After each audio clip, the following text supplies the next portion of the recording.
And we bring in NBC News senior White House correspondent Monica Alba for more. Monica, good morning. Have we heard anything from the White House, not only following the indictment, but at any point during these proceedings?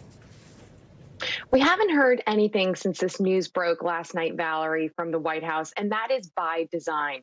This is an administration that is really working to ensure that there is no interference here with any ongoing investigations. They have said this time and time again when it comes to anything touching the Department of Justice, as we have seen with various probes in the last couple of years. And President Biden himself separately has said that he doesn't want to weigh in on anything that is ongoing as a legal matter. But this is also a really strategic decision, you could argue, from this White House that also feels that they don't need to say anything in this situation.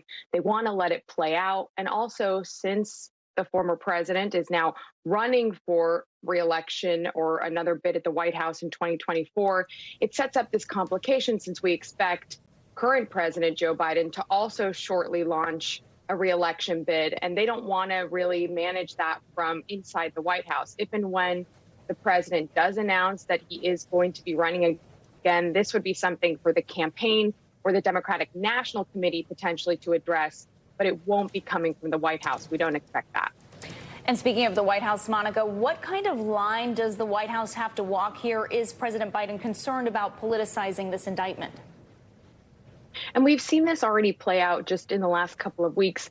When you look at even certain fundraising emails that former President Trump's operation is sending out. And so you have here a situation where Democrats are saying if we attack him too much and lean into this, then it gives him a little bit more ability to make this argument that he has continually made, which is that this is a, quote, witch hunt. When he goes and he makes that case, if Democrats are kind of arguing and leaning into it, it allows the former president, some experts say, to continue to raise more money, to continue to paint this as something that is partisan, even if it isn't, Valerie.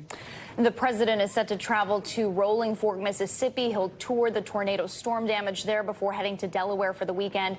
Is this part of President Biden's plan to focus on the issues instead of this indictment? Well, both of these trips were pre-planned before yesterday's development.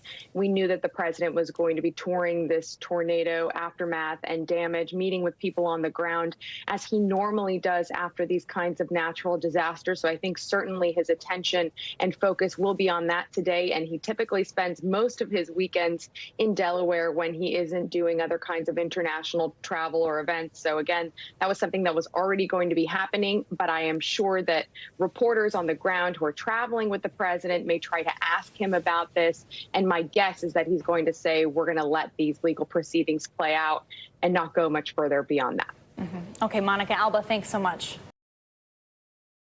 Thanks for watching our YouTube channel. Follow today's top stories and breaking news by downloading the NBC News app.